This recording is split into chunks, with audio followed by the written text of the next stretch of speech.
আসসালামু আলাইকুম রহমতুল্লাহি ওয়াবারকাতুহ। আপনাদের সকলকে অডিও বুক অফ মোরাল এই চ্যানেলটিতে স্বাগতম। আজকের আলোচনার বিষয় প্রোডাক্টিভ মুসলিম এর তৃতীয় অধ্যায় স্পিরিচুয়াল প্রোডাক্টিভিটি। তৃতীয় অধ্যায় স্পিরিচুয়াল প্রোডাক্টিভিটি।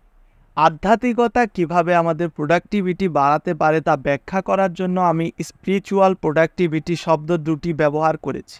নিজে উদ্যোগী না হয়ে অজুহাত পেশ করে আধ্যাত্মিক ভারবাহী লাঠি হিসাবে দুয়ার উপর নির্ভর করার ইঙ্গিত করছি আগের অধ্যায়ে।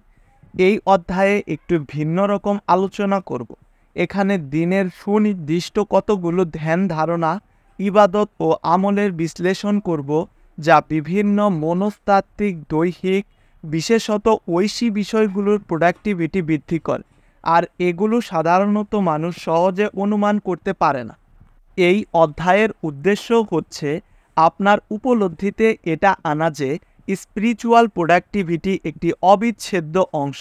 প্রোডাক্টিভিটি লিডার হতে হলে এই উপলব্ধি খুবই দরকার, কারণ এর মাধ্যমেই জীবনের প্রতিটি অংশে স্পিরিচুয়াল সঞ্চারিত হয়। স্পিরিচুয়ালিটি একটি গুরুত্বপূর্ণ উপাদান হচ্ছে ঐশ্বরিক সংযোগ, দৃশ্যমান পৃথিবী ও অদৃশ্যমান পৃথিবীর মধ্যে সম্পর্ক। প্রোডাক্টিভিটি মুসলিম ওয়েবসাইট প্রতিষ্ঠানের পেছনে এই দৃষ্টিভঙ্গি আমাকে অনুপ্রাণিত করেছিল। কেবল দৈহিক, মনস্তাত্ত্বিক এবং সামাজিক দৃষ্টিকোণ থেকে প্রোডাক্টিভিটি ধারণার খুব বেশি উৎসুক ছিলাম না। প্রোডাক্টিভিটি কিভাবে প্রোডাক্টিভিটির উন্নতি ঘটায় সে প্রশ্নের উত্তর খুঁজতে চেয়েছি। এ প্রশ্নের উত্তর বিভিন্নভাবে দেওয়া যায়। সম্ভবত এর সহজ উত্তর হচ্ছে মানুষ আল্লাহ এবং তার রাসূলের দেখানো জীবনধারা মেনে জীবন পরিচালনা করলে সে তার সৃষ্টির উদ্দেশ্যের সাথে একটা যোগসূত্র খুঁজে পাবে এবং চূড়ান্ত সম্ভাবনার দ্বারে পৌঁছানোর জন্য কর্মশক্তি, ফোকাস এবং সময় সুযোগ লাভ করবে।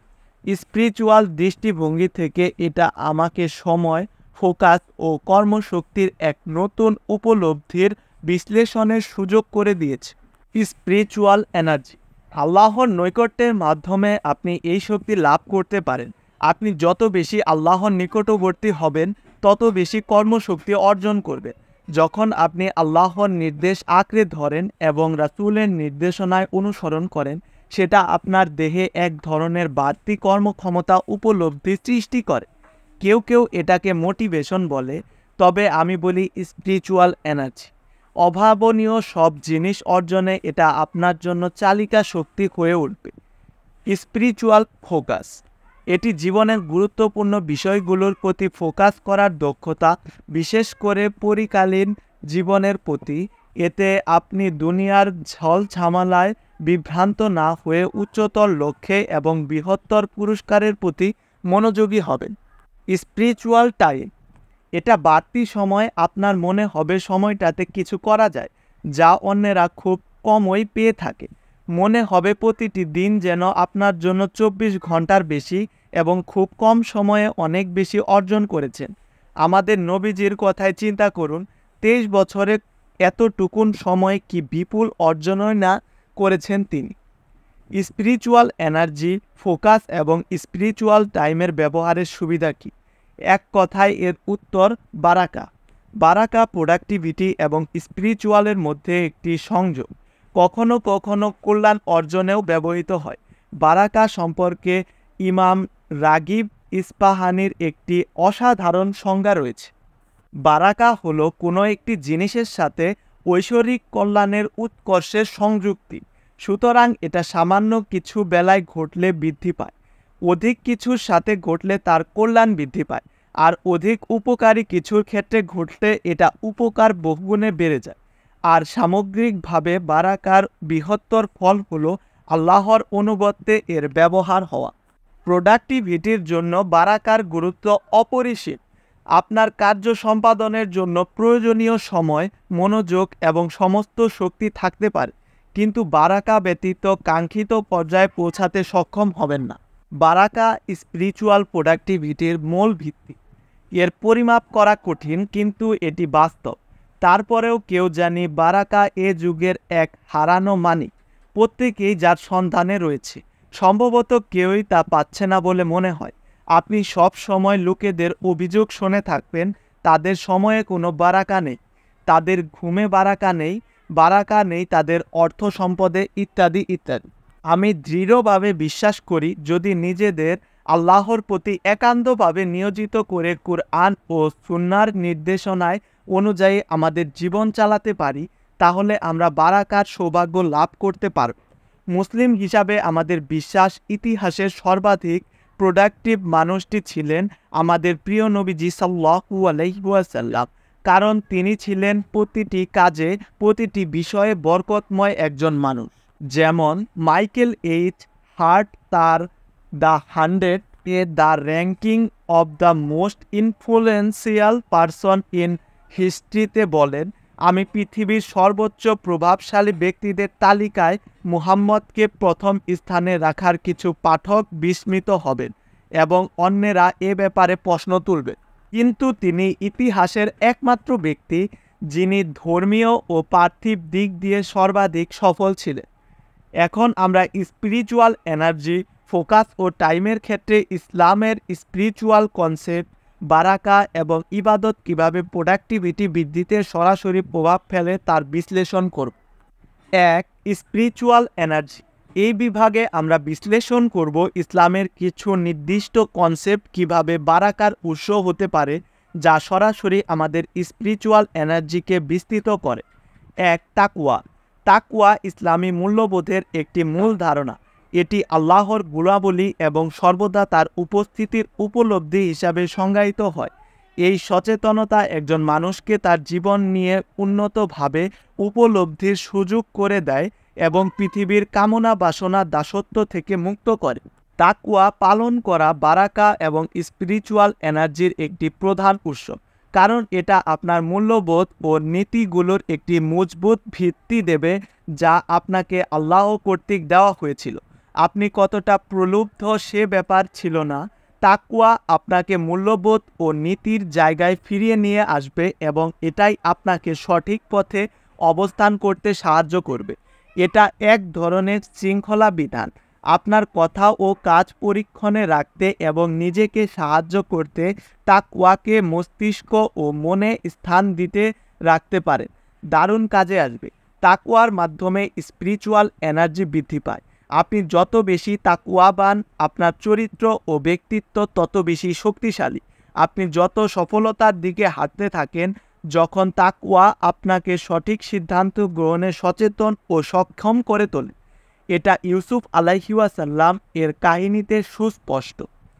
মালিকের স্ত্রী কর্তৃক প্রলুব্ধ হওয়ার পর প্রথম দিকে তাকওয়া তাকে কারাগারের পরিণতির দিকে নিয়ে যায়, তবে শেষ পর্যায়ে এই তাকওয়াই তাকে মিশরের কোষাধ্যক্ষ বানিয়েছিল। এটা ইসলামের আরেকটি মূল ধারণা বা কি কনসেপ্ট যে তাকওয়া শেষ পর্যন্ত ইহকালে ও পরকালে কল্পনাতীত পুরস্কার ও কল্যাণ বয়ে আনে। আল্লাহ কুরআনে বলেন, অতঃপর আমি অকল্যাণকে কল্যাণে পরিবর্তিত করি। অবশেষে তারা প্রাচুর্যের অধিবাসী হয় এবং বলে, আমাদের পূর্বপুরুষগণ তো দুঃখ সুখ ভোগ করেছে, অতঃপর আকস্মাৎ তাদের আমি পাকড়াও করি, কিন্তু তারা উপলব্ধি করতে পারে না। সূরা আরাফ 95 নম্বর আয়াত। আল্লাহ কুরআনে আরও বলেন, যখন তারা তাদের ইদ্দতে পৌঁছে যায় তখন তোমরা হয় যথাবিধি তাদের রেখে দেবে, নয়তো তাদের যথাবিধি বিচ্ছিন্ন করে দেবে এবং তোমাদের মধ্যে হতে দুজন ন্যায়পরায়ণ লোককে সাক্ষী রাখবে। তোমরা আল্লাহর জন্য সঠিক সাক্ষী দিও। এটা দ্বারা তোমাদের মধ্যে যে আল্লাহ ও আখিরাতে বিশ্বাস করে তাকে উপদেশ দেওয়া হচ্ছে যে আল্লাহকে ভয় করে আল্লাহ তার পথ করে দেবে আর তাকে তার ধারণাতীত উৎস হতে দান করবেন রিজিক। যে ব্যক্তি আল্লাহর উপর নির্ভর করে তার জন্য আল্লাহই যথেষ্ট। আল্লাহ তার ইচ্ছে পূরণ করে দেবেন। আল্লাহ সব কিছুর জন্য স্থির করেছেন নির্দিষ্ট মাত্রা। সূরা তালাক 2-3 নম্বর আয়াত। তাকওয়ার অনেক ঘটনা রয়েছে যা মানুষকে অবিশ্বাস্য সাফল্য ও বারাকার দিকে ধাবিত করেছে। একটি বিখ্যাত ঘটনা আপনাকে মনে করিয়ে দেই। এক মেয়ে বাজারে দুধ বিক্রির উদ্দেশ্যে তার মায়ের কথা মতো দুধে পানি মেশাতে অস্বীকার করেছিল। মেয়েটি তার মাকে সতর্ক করেছিল, কারণ খলিফা উমর দুধে কোনো কিছু মেশাতে নিষেধ করেছিলেন। তার মা উত্তর দিয়েছিল, উমর আশেপাশে নেই এবং কেউ টের পাবে না। মেয়েটি বলেছিল, কিন্তু আল্লাহ তো আমাদের দেখছেন।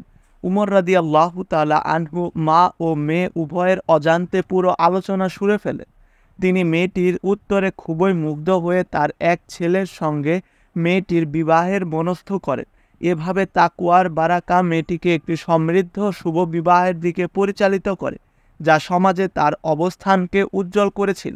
উপরন্তু সে পৃথিবীকে উপহার দিয়েছিল আরেকজন অসাধারণ মানুষ, উমর ইবনুল আব্দুল আজিজ, যাকে পঞ্চম খলিফা বলা হয়।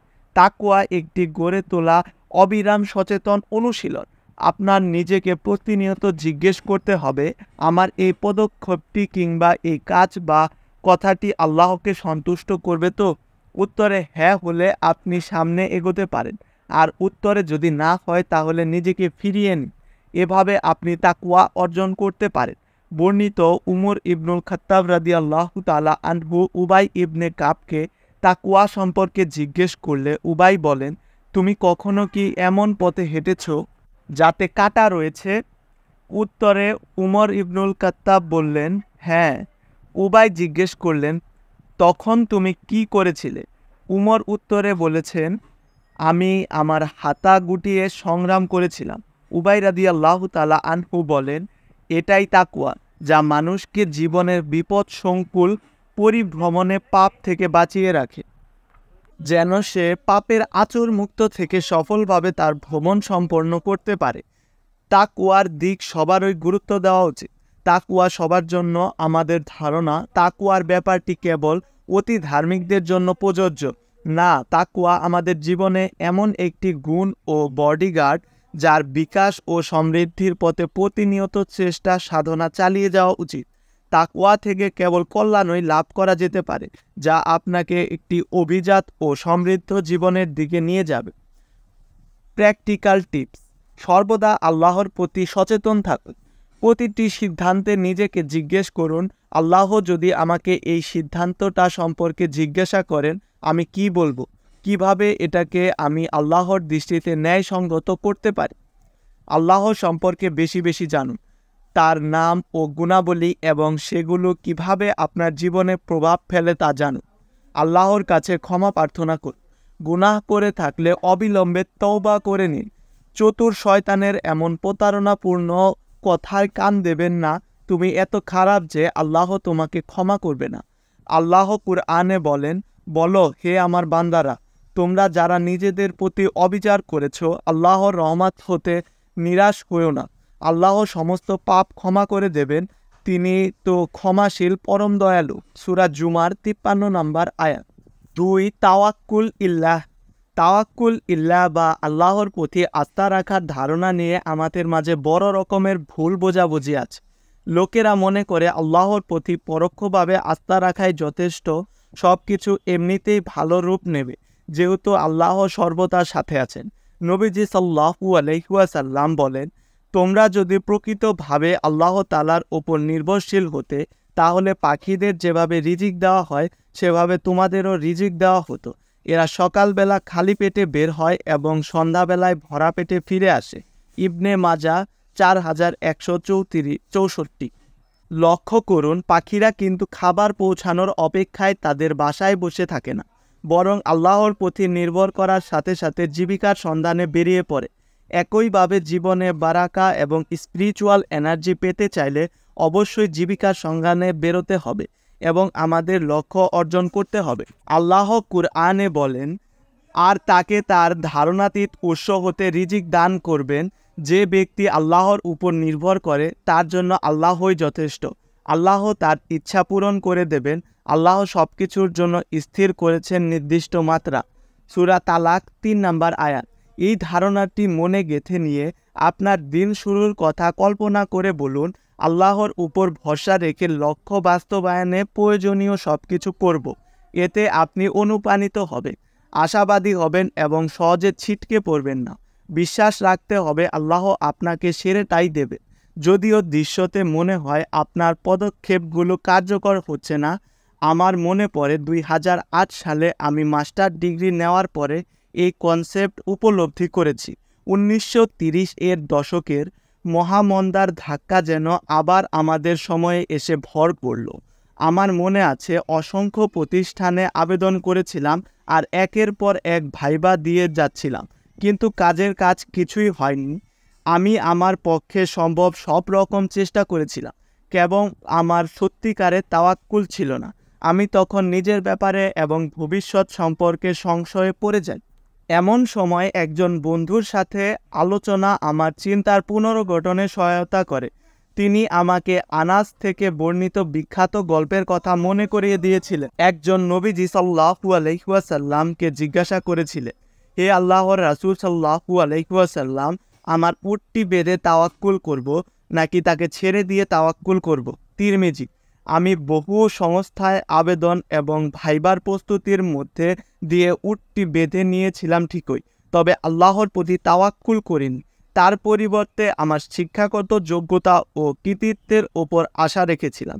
আমার বিশ্বাস ছিল এগুলো আমাকে চাকরি পাইয়ে দেবে।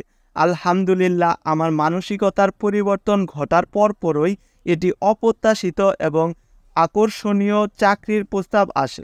প্র্যাকটিক্যাল টিপস: বাড়ি থেকে বের হওয়ার সময় দোয়া পড়ুন। এটা আপনাকে তাওয়াক্কুলের কথা স্মরণ করিয়ে দেয়। আরবিতে দোয়াটি হচ্ছে বিসমিল্লাহি তাওয়াক্কালতু আল্লাহ ওয়ালা হাওলা ওয়ালা কুওয়াতা ইল্লা বিল্লাহ। অর্থ: আল্লাহর নামে আমি আল্লাহর উপর ভরসা করছি, আল্লাহ ছাড়া কোনো সামর্থ্য ও শক্তি নেই। আবু দাউদ।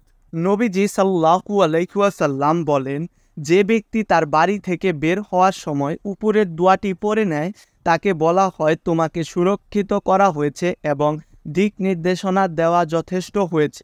আর শয়তান তার থেকে দূরে সরে যেতে যেতে অন্য শয়তানকে বলে, এমন একজন ব্যক্তির কাছে যাওয়াতে কি ফায়দা যাকে পথ দেখানো হয়েছে এবং সুরক্ষা দেওয়া হয়েছে। আবু দাউদ, তিরমিজি।